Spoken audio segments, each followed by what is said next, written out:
കഴിഞ്ഞ എപ്പിസോഡിൽ ടിയാന്റെ നേരെ ആ സെർവന്റും അവന്റെ കൂട്ടാളികളും കൂടെ ടിയാനോട് വഴക്കിടുന്നതാണ് കാണിച്ചത്. അല്ല, ആരിത്? ഡോക്ടർ ടിയാനോ? ഈ രാവിലെ തന്നെ നിങ്ങൾ രണ്ടുപേരും കൂടി ഡേറ്റിംഗ് ചെയ്യുവാണോ? നീ എന്താ എന്നോട് പറഞ്ഞത്? ജനറലിന് ഇവളെ ഇഷ്ടമാണെന്നോ? എനിക്കറിയാം, നിനക്കാണ് ഇവളോട് പ്രണയം. അന്ന് ജനറൽ വന്നതുകൊണ്ട് നീ രക്ഷപ്പെട്ടു.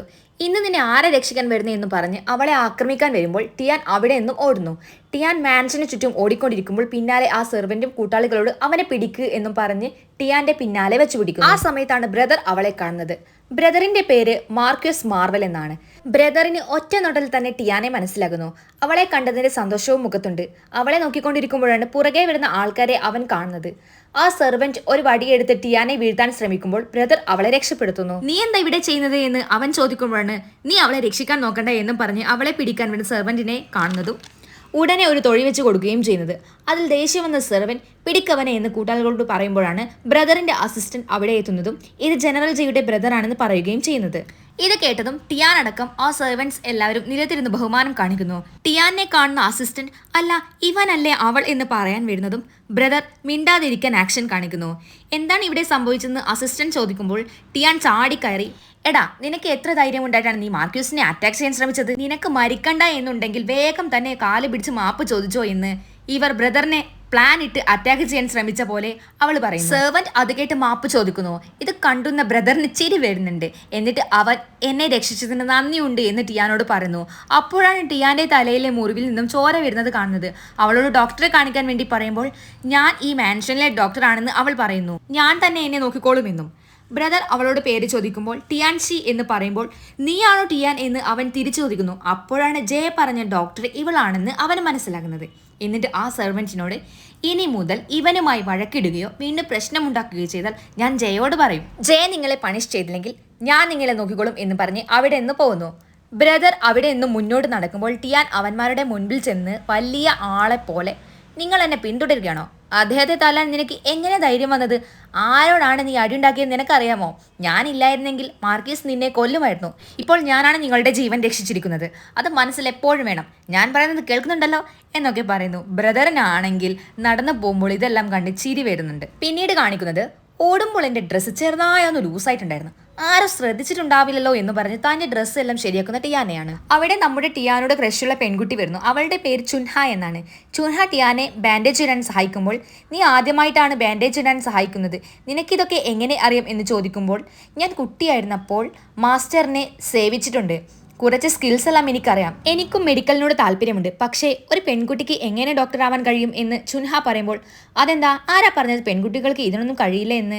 എന്നെ ഇത് പഠിപ്പിച്ചു തന്നത് ഒരു സ്ത്രീയാണ് എന്ന് അവളെ തന്നെ ഉദ്ദേശിച്ചുകൊണ്ട് പറയുന്നു. കഴിവുണ്ടെങ്കിൽ ആർക്കും നല്ല ഡോക്ടർ ആവാം. അതിൽ ആണെന്നോ പെണ്ണെന്നോ വേർതിരിവ് ഒന്നും ഇല്ലെന്ന് ടിയാൻ പറയുമ്പോൾ എന്നെ നോക്കി ചിരിക്കാതെ എന്നെ കളിയാക്കാതെ എന്റെ ആഗ്രഹം ആദ്യമായിട്ടാണ് ഒരാൾ കേൾക്കുന്നത്. അത് നിങ്ങളാണെന്ന് ചുൻഹ പറയുന്നു. ശേഷം വീണ്ടും ടിയാൻ ആ ബ്രേസ്ലെറ്റ് കാണിച്ചിട്ട് നീ ആരുടെ കയ്യിലാണ് ഈ ബ്രേസ്ലെറ്റ് കണ്ടത് എന്ന് ഓർക്കുന്നുണ്ടോ എന്ന് ചോദിക്കുമ്പോൾ ഈ മാൻഷനിലുള്ള ആളുടെ കയ്യിലാണ് കണ്ടത് എന്ന് ചുൻഹ പറയുന്നു. ഇവിടെയുള്ള ആളാണോ? അവൻ എങ്ങനെയാ കാണാൻ? ഇപ്പോഴും ഇവിടെ തന്നെ ഉള്ള ആളാണോ എന്നൊക്കെ ടിയാൻ ആവേശത്തോടെ ചോദിക്കുമ്പോൾ എനിക്ക് ശരിക്കും ഓർമ്മയില്ലെന്ന് അവൾ പറയുന്നു. എന്റെ മനസ്സിലൊരു ചിത്രമുണ്ട് ആ ആളുടെ, ബട്ട് ആരാണെന്ന് ക്ലിയർ ആകുന്നില്ല. ആരുടെ കയ്യിലാണിത് കണ്ടതെന്ന് എനിക്കിപ്പോഴും ഓർമ്മ വരുന്നില്ലെന്ന് അവൾ പറയുമ്പോൾ നീ ഇനി അയാളെ വീണ്ടും കണ്ടാൽ നിനക്ക് ഓർമ്മ വരുമോ എന്ന് ടിയാൻ ചോദിക്കുന്നു.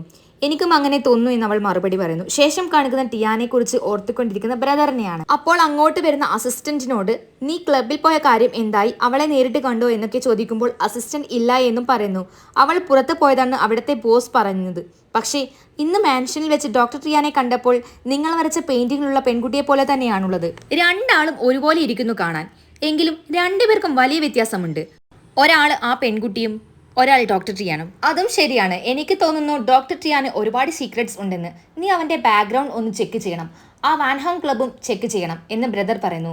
പെയിന്റിങ്ങിലെ പെൺകുട്ടിയുമായി ബന്ധപ്പെട്ട കാര്യങ്ങളിൽ നിങ്ങൾക്ക് പ്രത്യേക താല്പര്യമുണ്ടെന്ന് തോന്നുന്നു. നിങ്ങൾക്ക് ആ പെൺകുട്ടിയെ ഇഷ്ടമാണോ എന്ന് അസിസ്റ്റന്റ് ചോദിക്കുമ്പോൾ അസംബന്ധം പറയില്ലേ, ഞാൻ വെറുതെ എന്നും പറഞ്ഞ് തുടങ്ങുന്ന ബ്രദറിനോട് എനിക്ക് മനസ്സിലായി എന്നും പറഞ്ഞ് അവിടെ നിന്നും പോകുമ്പോൾ ബ്രദർ ആണെങ്കിൽ നിനക്ക് എന്ത് മനസ്സിലായി എന്നാ, ഞാൻ പറഞ്ഞു തീർത്തില്ല എന്ന് അസിസ്റ്റന്റ് പോകുന്നത് കാണുമ്പോൾ പറഞ്ഞുകൊണ്ടിരിക്കുന്നു.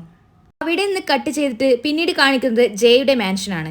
ജയ എന്തോ വർക്ക് ചെയ്തിരിക്കുമ്പോൾ ടിയാൻ ആണെങ്കിൽ ആ ചെടിയുടെ അടുത്ത് പോയി 1 2 3 എന്ന് പൂക്കൾ എണ്ണു. വീണ്ടും അവൾ എണ്ണിക്കൊണ്ടിരിക്കുന്നു. അതിലെ പൂക്കൾ കുറഞ്ഞു പോയിട്ട് പുള്ളിക്കാരി വിഷമത്തിലാണ്. ഇനിയും എത്ര നേരവും നീ ഇതിങ്ങനെ എണ്ണിയാലും നിനക്ക് ഒരേ ആൻസർ മാത്രമേ കിട്ടുകയുള്ളൂ. അപ്പോൾ ടിയാൻ പറയാണ്, ജനറൽ നിങ്ങൾക്ക് ഇതിനെപ്പറ്റി ഒന്നും അറിയില്ല, ഇതിൽ നിന്നും 4 ഫ്ലവേഴ്സാണ് ഇന്നലെ കൊഴിഞ്ഞു വീണത്. ഓഹോ, അപ്പോൾ ഞാനത് പറിച്ചു എന്നാണോ നീ പറഞ്ഞു വരുന്നത് എന്ന് ജെ ചോദിക്കുമ്പോൾ അതിനും സാധ്യതയുണ്ടെന്ന് അവൾ പതിയെ അടക്കം പറയുന്നു. നിന്നെ കൊല്ലാൻ എനിക്ക് ഇങ്ങനെ വളഞ്ഞ വഴിയൊന്നും സ്വീകരിക്കേണ്ട ആവശ്യമില്ല. ഇപ്പൊ തന്നെ ഞാൻ ഒരു ഓർഡർ ഇടാം എന്ന് പറയുമ്പോൾ ടിയാൻ പേടിച്ച് നിലത്തിരുന്ന് ക്ഷമ ചോദിക്കുന്നു. അവളുടെ തലയിൽ നിന്നും തൊപ്പി താഴെ വീഴുന്നു. നെറ്റിയിലെ മുറിവ് കണ്ടിട്ട് എന്താണ് പറ്റിയതെന്ന് ജയ ചോദിക്കുമ്പോൾ ഞാൻ ഇന്നലെ വാതിലിന്റെ ഫ്രെയിമിൽ തലയിടിച്ചെന്ന് ടിയാൻ പറയുന്നു. ഓഹോ, നീ ആള് കൊള്ളാലോ. നിന്റെ ചെറിയ ഉയരം വെച്ച് നീ എങ്ങനെയാണ് വാതിൽ നിന്റെ തല മുട്ടിച്ചത്? നിന്റെ ഹൈറ്റ് എവിടെ കിടക്കുന്നു? ആ ഫ്രെയിമിന്റെ ഹൈറ്റ് എവിടെ കിടക്കുന്നു? മര്യാദയ്ക്ക് സത്യം പറഞ്ഞെന്ന് ജെ പറയുമ്പോൾ ഞാൻ സത്യം പറയാം, ഞാൻ കുറച്ചു പേരുമായി വഴക്കിട്ടു, അപ്പോൾ പറ്റിയതാണെന്ന് പറയുമ്പോൾ നീ ഒരു ഡോക്ടറാണുള്ള കാര്യം മറന്നോ? മറ്റുള്ളവരോട് വഴക്കിടുന്നതും അടി കൂടുന്നതുമാണോ നിന്റെ പണി എന്ന് ഓരോന്നും പറഞ്ഞ് ദേഷ്യപ്പെടുമ്പോൾ അവൾ ഇനി ഇങ്ങനെ ഉണ്ടാവില്ല എന്നും പറഞ്ഞ് തല തറയിൽ ഇടി ക്ഷമ ചോദിക്കും. അവിടെ നിന്ന് എണീക്കാൻ പറഞ്ഞത് ജെ, ഞാൻ അന്വേഷിക്കാൻ പറഞ്ഞ കാര്യം എന്തായി എന്ന് ചോദിക്കുന്നു. ഞാൻ അയാളെ ട്രാക്ക് ചെയ്യാൻ ശ്രമിച്ചുകൊണ്ട് നിൽക്കുവാണെന്ന് അവൾ പറയുമ്പോൾ ഈ ചെടിയിലെ പൂവ് ഞാൻ പിഴുതില്ലെങ്കിലും ഇത് അധിക കാലം നിലനിൽക്കില്ല. നിനക്ക് ജീവിക്കണോ അതോ മരിക്കണോ എന്ന് ജയ ചോദിക്കുമ്പോൾ പെട്ടെന്ന് തന്നെ ഞാൻ കണ്ടുപിടിക്കാം എന്നവൾ പറയുന്നു. ഓർത്തോ, ഇപ്പൊ നിന്റെ ജീവൻ എന്റെ കയ്യിലാണുള്ളത്. ആർക്കും നിന്നെ കൊല്ലാനും പറ്റില്ല, നിനക്ക് സ്വയം ആത്മഹത്യ ചെയ്യാൻ പറ്റില്ല. എല്ലാം എന്റെ കയ്യിലാണുള്ളത്. അത് മനസ്സിൽ എപ്പോഴും ഉണ്ടായിരിക്കണം എന്ന് പറഞ്ഞ് ജെ അവിടെ നിന്നും പോകുന്നു. ശേഷം മിനിസ്റ്ററിനോട് ഇന്നലെ എന്താണ് നടന്നത് എന്ന് ജെ ചോദിക്കുമ്പോൾ നിങ്ങൾ ആ സെർവന്റിനെ ഇന്നലെ പണിഷ് ചെയ്തില്ലേ? അതിൽ ദേഷ്യം വന്ന സെർവന്റ് ടിയാനെ മിസ് ഗാങ്ങിന്റെ മെയ്ഡുമായിട്ട് സീക്രട്ടായിട്ട് സംസാരിക്കുന്നത് കണ്ടപ്പോൾ ടിയാനുമായി അടിയുണ്ടാക്കി. പിന്നെ ടിയാൻ ഇഞ്ചുറി ഉണ്ടായത് ആ ഫൈറ്റ് കാരണമല്ല. ആ സെർവന്റിനെ ഓടിച്ചപ്പോൾ അവൻ മാർക്യൂസ് മാർവലിന്റെ അടുത്തേക്ക് ഓടി. മാർക്യൂസിനെ പ്രൊട്ടക്ട് ചെയ്യാൻ നോക്കിയപ്പോഴാണ് അവന് പരിക്ക് പറ്റിയത് എന്ന് മിനിസ്റ്റർ പറയുന്നു. കൂടാതെ അവൻ മാസ്റ്ററിനെ പ്രൊട്ടക്ട് ചെയ്തിരിക്കുന്നു. ഇത് കേട്ടതും ജെ, ആരാണ് അവന്റെ മാസ്റ്റർ? ഞാനല്ല അവന്റെ മാസ്റ്റർ എന്നും പറഞ്ഞ് ചൂടാവുമ്പോൾ ശരിയാണ്, പക്ഷെ മറ്റുള്ളവർ വേദനിക്കുന്നത് ടിയാന് കണ്ടിരിക്കാൻ കഴിയില്ലെന്ന് തോന്നുന്നു എന്ന് മിനിസ്റ്റർ പറയുന്നു. അപ്പോഴാണ് അങ്ങോട്ടേക്ക് മിസ് ഗാങ് എന്ന ഒരു ലേഡി വരുന്നത്. ഇവൾക്ക് ജെയുടെ മേലെ ഒരു കണ്ണുണ്ട്. ഇന്നലെ സുണ്ടാലി എന്ന സെർവൻ നിങ്ങളുടെ പേഴ്സണൽ ഡോക്ടറുമായി അടിയുണ്ടാക്കി എന്ന് കേട്ടു. ക്യാങ് ഫാമിലി അംഗമാണ് മിസ് ക്യാങ്. അവളുടെ പേര് നിഞ്ചർ എന്നാണ്. അവന് കുഴപ്പമൊന്നും ഇല്ലല്ലോ എന്ന് അവൾ ചോദിക്കുന്നു. എന്നിട്ട് ടിയാനെ അങ്ങോട്ട് വിളിപ്പിക്കുന്നു. ജെയുടെ മുൻപിൽ വെച്ച് മിസ് ക്യാങ് ജെയുടെ ഇഷ്ടം പിടിച്ചു വാങ്ങാനായിട്ട് ചുൻഹായോട് ഡോക്ടർ ടിയാന് വേണ്ട ബെസ്റ്റ് സപ്ലിമെന്റ് കൊണ്ടുവരണം എന്ന് പറയുന്നു. എന്നിട്ട് നിങ്ങൾ എന്നോട് സംസാരിച്ചിട്ട് കുറെ നാളായി എന്നും ഇന്ന് ഫ്രീ ആണെങ്കിൽ എന്ന് പറഞ്ഞു വരുമ്പോൾ ജെ, സുണ്ടായി എവിടെ എന്ന് ചോദിക്കുന്നു. മിസ് ക്യാങ്, ഞാൻ അവന് പണിഷ്മെന്റ് നൽകിയിട്ടുണ്ട് എന്ന് ജെയോട് പറയുമ്പോൾ ടിയാൻ ചാടിക്കയറിട്ട് അവൻ കുറെ നാളായി പ്രശ്നമുണ്ടാക്കുന്നു. നിങ്ങളുടെ മെയ്ഡിനെ വരെ അവൻ ബുള്ളി ചെയ്തിട്ടുണ്ടെന്നും പറയുന്നു.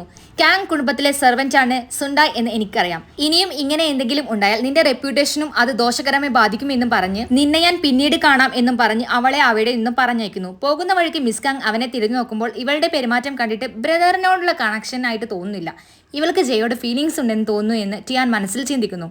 നീ എന്താ ആലോചിക്കുന്നേ എന്ന് ജയ ചോദിക്കുമ്പോൾ അവൾ എത്ര സുന്ദരിയാണ് എന്ന് ടിയാൻ ഓർക്കാതെ പറയുന്നു. ഇത് കേട്ട ജനറൽ, ഓഹോ, നീ അപ്പോൾ എൻ്റെ മുന്നിൽ നിന്നാണോ വായി നോക്കുന്നേ എന്ന് പറയുമ്പോൾ ജനറൽ, എനിക്ക് പണിഷ്മെന്റ് നൽകിയോ, ബട്ട് എൻ്റെ സാലറി കട്ട് ചെയ്യരുത് എന്ന് അവൾ പറയുന്നു. ഉടനെ മിനിസ്റ്ററിനോട് നീ തന്നെ കൊടുത്തേക്ക് പണിഷ്മെന്റ് എന്ന് പറഞ്ഞ് ചിരിച്ചുകൊണ്ട് അവൻ അവിടെ നിന്ന് പോകുന്നു. അപ്പോൾ മിനിസ്റ്റർ പറയുന്നു, എടാ പോത്തെ, ജനറൽ നിന്നെ കളിപ്പിക്കുകയാണ് എന്ന്. അത് കേട്ടതും ജനറൽ, നിങ്ങളാണ് ഈ ലോകത്തിൽ വെച്ച് ഏറ്റവും നല്ല മനുഷ്യൻ, നിങ്ങൾ എൻ്റെ ദൈവമാണ് എന്നും പറഞ്ഞ് പിന്നാലെ ഓടുന്നു. ഇത് കണ്ടിട്ട് മിനിസ്റ്ററിനാണെങ്കിൽ ചിരി വരുന്നുണ്ട്. പിന്നീട് ഒരു ലേഡിയെ കാണിക്കുന്നു. ഇന്ന് മിസ് ക്യാങ് ജനറലിന്റെ അടുത്തേക്ക് ഡോക്ടർ ടിയാനെയും സുണ്ടാലിയെയും കുറിച്ചുള്ള കാര്യങ്ങൾ വിശദീകരിക്കാൻ പോയെന്ന് കേട്ടല്ലോ എന്ന് മെയ്ഡ് ആ ലേഡിയോട് ചോദിക്കുമ്പോൾ ആ ലേഡി ആണെങ്കിൽ ടിയാൻ അവർക്ക് വളരെ പ്രിയപ്പെട്ടതാണെന്ന് തോന്നുന്നു. അവനോട് മോശമായിട്ട് പെരുമാറിയപ്പോൾ കസിനായ ക്യാങ് ഫാമിലിയിലെ നിഞ്ചർ വരെ ജെയുടെ അടുത്തേക്ക് വിശദീകരണം കൊടുക്കാനെത്തി. മിസ് ക്യാങ്ങിന്റെ പേര് നിഞ്ചർ എന്നാണ്. അപ്പോൾ മെയ്ഡ് പറയും, ജനറൽ ജെ ഇവിടെ തിരിച്ചെത്തിയിട്ടുണ്ട്. മിസ് ക്യാങ് ആണെങ്കിൽ ജയെ കണ്ട് സംസാരിക്കാനുള്ള ഒരു അവസരമായിട്ടാണ് ഇങ്ങോട്ട് വന്നിട്ടുള്ളത്. ജെ ആണെങ്കിൽ അവളെ പറഞ്ഞേക്കുകയും ചെയ്തു. മാത്രമല്ല വേറെ ഒരു കാര്യം കൂടി ഞാൻ കേട്ടു. മാർക്യൂസ് മാർവലിനെ സുണ്ടാലി ആക്രമിക്കാൻ ശ്രമിച്ചു. അതുകൊണ്ട് തന്നെ സുണ്ടാലിയെ അവൻ പണിഷ്മെന്റ് കൊടുക്കാൻ തീരുമാനിച്ചിട്ടുണ്ട്. മെയ്ഡ് പറഞ്ഞത് കേട്ടതും സുണ്ടാൽ ടിയാനെ വെറുക്കുന്നു എന്ന് എനിക്ക് തോന്നുന്നു ആ ലേഡി പറയുന്നു. അത് നമുക്ക് ഉപകാരപ്പെടും എന്ന് പറഞ്ഞ് മെയ്ഡിന്റെ ചെവിയിൽ സ്വകാര്യമായിട്ട് എന്തോ പറയുന്നു. എന്നിട്ട് അതുപോലെ ചെയ്യാൻ പറയുന്നു. ശേഷം ഒരു ബോക്സിൽ നിന്നും ഒരു പച്ച വള എടുത്ത് നിങ്ങളുടെ പ്രതികാരം പൂർത്തിയാക്കാൻ ഞാൻ നിങ്ങളെ സഹായിക്കുമെന്ന് പറയുന്നു. അവിടെ നിന്നും കട്ട് ചെയ്തിട്ട് കാണിക്കുന്നത് ജെയുടെ റൂമാണ്. ജെയോട് പുതിയ ഒരു ട്രീറ്റ്മെന്റ് ഉണ്ട് എന്ന് ടിയാൻ പറയുന്നു. എന്നിട്ട് വസ്ത്രം മൂരാൻ വേണ്ടി പറയുന്നു. ടിയാൻ പറഞ്ഞ പോലെ ജെ തിരിഞ്ഞു നിന്നിട്ട് അവന്റെ മേൽവസ്ത്രം മൂരുമ്പോഴാണ് പുറത്ത് പറ്റിയ മുറിവുകൾ അവൾ കാണുന്നത്. അത് കണ്ടതും എന്തുമാത്രം വേദനകളാണ് ഇദ്ദേഹത്തിന് നേരിടേണ്ടി വരുന്നത് എന്ന് അവൾ മനസ്സിലോർക്കുന്നു. പെട്ടെന്ന് അവൻ തിരിഞ്ഞു നിൽക്കുമ്പോൾ ടിയാൻ ഒന്ന് ഷോക്ക് ആവുന്നുണ്ട്. ശേഷം അവനോട് ബെഡിൽ കിടക്കാൻ പറഞ്ഞിട്ട് അവൾ ട്രീറ്റ്മെന്റ് സ്റ്റാർട്ട് ചെയ്യുന്നു. എന്തോ ഒരു വുഡിൽ തീ കത്തിച്ചു കൊണ്ടുള്ള ട്രീറ്റ്മെന്റ് ആണ്. അവൾ അങ്ങനെ ചെയ്തുകൊണ്ടിരിക്കുമ്പോൾ അറിയാതെ ദേഹത്ത് തട്ടിപ്പോകുന്നു. ജയക്കാണെങ്കിൽ ആ സമയത്ത് വേദന സഹിക്കാൻ പറ്റാതെ ഉറക്കെ സൗണ്ട് ഉണ്ടാക്കുന്നു. എന്നിട്ട് നീ എന്നെ കരിച്ചു കൊല്ലാൻ ശ്രമിക്കുകയാണെന്ന് ജയ ചോദിക്കുന്നു. അവൾ സോറി പറഞ്ഞു. ജയയുടെ സൗണ്ട് കേട്ട് പുറത്തുള്ള സോൾജിയേഴ്സ് ഡോർ പതിയെ തുറന്നു നോക്കുന്നു. കറക്റ്റ് ടൈമിലാണ് ജെ കമിഴ്ന്ന് കിടക്കുന്നിടത്തു നിന്നും മലർന്നു കിടക്കുന്നത്.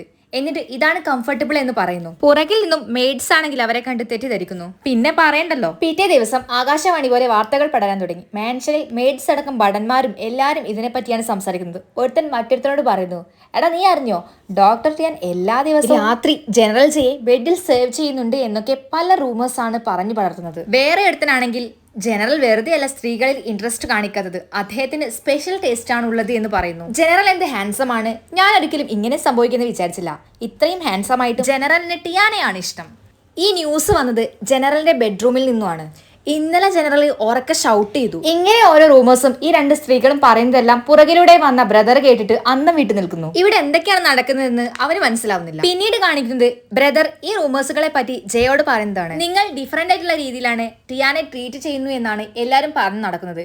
ഇത് കേട്ട് ദേഷ്യപ്പെട്ട് ആരാണ് ഇങ്ങനെ റൂമർ സ്പ്രെഡ് ചെയ്യുന്നതെന്ന് ജയ ചോദിക്കും. അവരുടെ നാവ് ഞാൻ പിഴുതെടുക്കും. ഇത് കാണുന്നതും ബ്രദർ നല്ല ദേഷ്യത്തിലാണ്. അപ്പോൾ ടിയാൻ ഒരു പെണ്ണാണെന്നുള്ള കാര്യം ജയ് ഇതുവരെ അറിഞ്ഞിട്ടില്ല. അവനിങ്ങനെ ചിന്തിച്ചു നിൽക്കുമ്പോൾ ഇനി ഇതുപോലെ എന്തെങ്കിലും റൂമറുകൾ നീ കേട്ടാൽ അത് നീ ഡീൽ ചെയ്യണം എന്ന് ജയ് ബ്രദറിനോട് പറയുന്നു. ഞാൻ ശ്രദ്ധിച്ചു കൊള്ളാം എന്ന് ബ്രദർ പറയുന്നതിനൊപ്പം തന്നെ ജയോട് ടിയാൻ നിങ്ങളെ കൂടെ ഉണ്ടാകുന്ന ടൈം എന്തെങ്കിലും ടിയാന്റെ ഭാഗത്തു നിന്നും സ്ട്രേഞ്ച് ആയിട്ട് നിങ്ങൾക്ക് തോന്നിയിട്ടുണ്ടോ എന്ന് ചോദിക്കുന്നു. അപ്പോൾ ജയ് പറയാണ്, സ്ട്രേഞ്ചോ, അവന്റെ തല മുതൽ കാല് വരെ വിചിത്രമാണ്, വല്ലാത്തൊരു വിചിത്ര ജീവിയാണ്.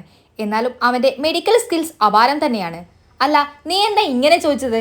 നിനക്ക് അവനെ പറ്റി എന്തെങ്കിലും പന്തികേട് തോന്നിയോ എന്ന് ജയ ചോദിക്കുമ്പോൾ ഞാൻ വെറുതെ ചോദിച്ചതാണെന്ന് പറഞ്ഞ് അവിടെ നിന്നും ബ്രദർ പോകുന്നു. പിന്നീട് ടിയാൻ രാത്രിയിൽ ജയോട് തന്ത്രത്തിൽ, മാസ്റ്റർ ഇൻഫാന്റയെ കൊന്നത് ഷെന്നാണെന്ന് പറയുന്നത് കേട്ടല്ലോ, മാൻഷനിൽ മുൻപ് ഡോക്ടറായിട്ടുണ്ടായിരുന്ന ആൾ, നീ ഇതെങ്ങനെ കേട്ടു എന്ന് ചോദിക്കുമ്പോൾ നിങ്ങളല്ലേ എന്നോട് ആ കൊലയാളിയെ കണ്ടുപിടിക്കാൻ പറഞ്ഞത്? ഞാൻ ക്ലൂവും അന്വേഷിച്ച് നടക്കുമായിരുന്നു. ആ പ്രിസ്ക്രിപ്ഷനെ പറ്റി ഈ മാൻഷനിൽ ആർക്കെങ്കിലും അറിയാമോ?